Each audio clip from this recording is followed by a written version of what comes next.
Hello everyone, my name is Abby. I'm the owner of Abby Shea Bakes. This is my husband Ben, and this is my dog Smudge. And I'm going to take you through what we did this 4th of July weekend, specifically what I made food-wise.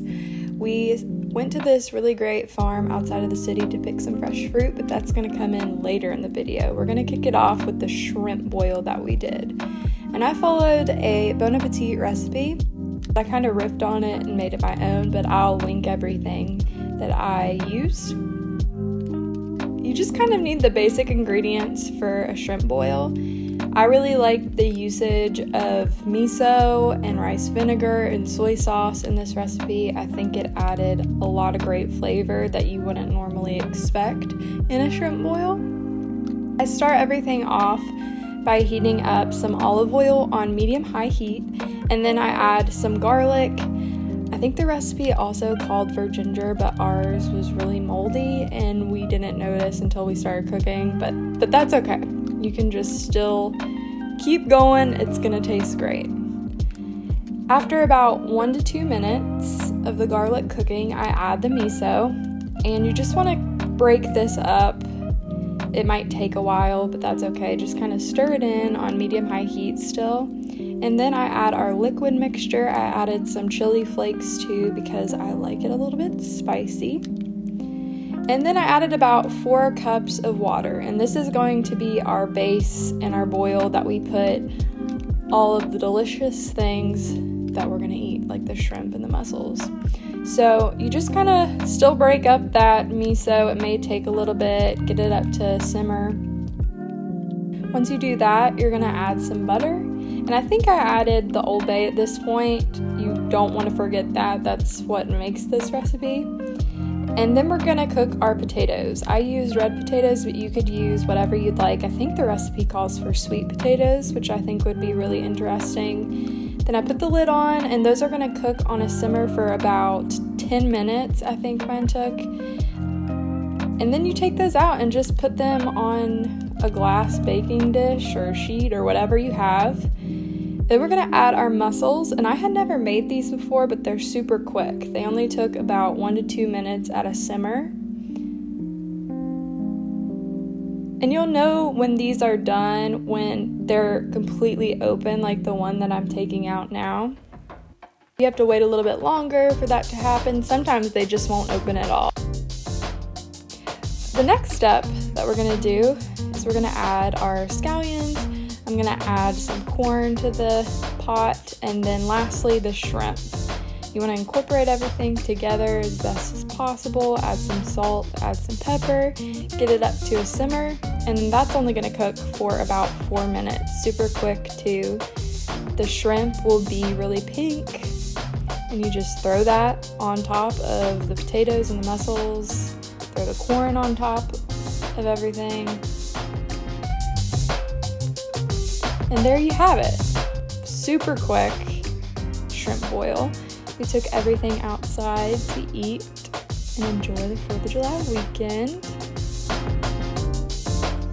I added some scallions to go on top.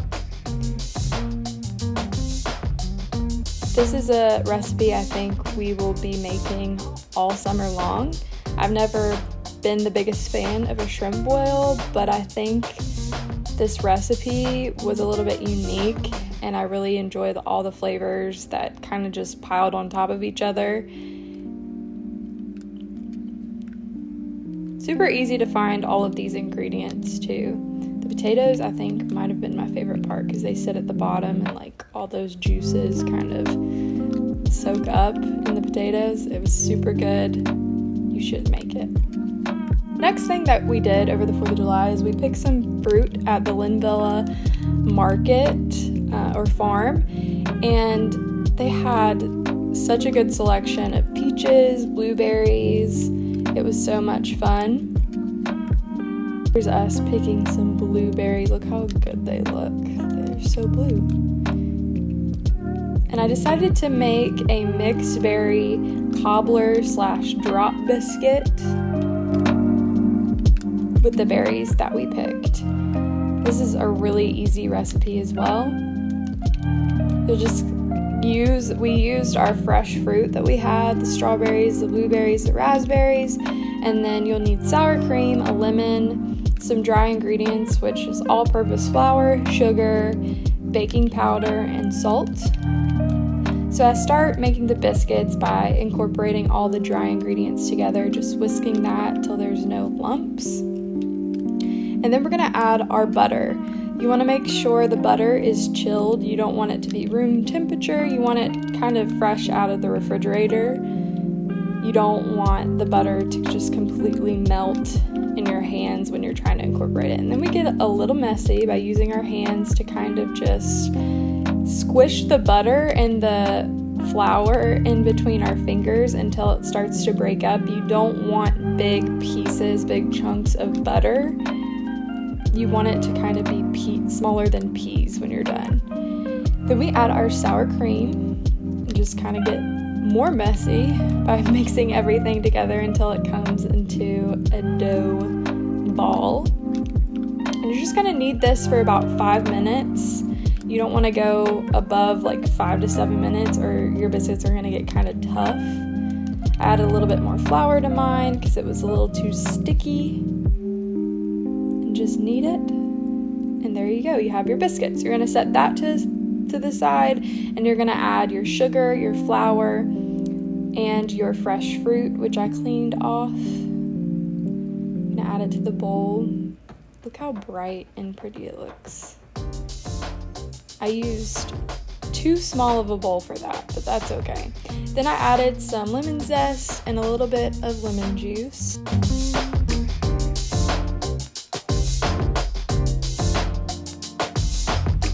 Then I incorporated everything together. You just want to make sure you don't see any of the flour or sugar clumps in there anymore. You want everything to be nicely incorporated, I guess. It should look like that. And then I transferred everything into a cast iron skillet. I think the recipe just called for a glass baking dish, but I really love cooking and baking with cast iron. Kind of spread it on the cast iron, and then we take our biscuit mixture and we pick apart about quarter-sized pieces and place them on top of our fruit mixture. I put a little bit of salt and sugar on top, and I baked it for about 40 minutes. Oh, it looks so good. This was also a great summer recipe. That's pretty easy, and the ingredients are accessible. I ate a little bit of ice cream with mine, which was super good. I hope you enjoyed watching this video. I plan to make a few more of what I'm making this summer, and I hope it inspires you to also get in the kitchen and cook. Thanks for watching.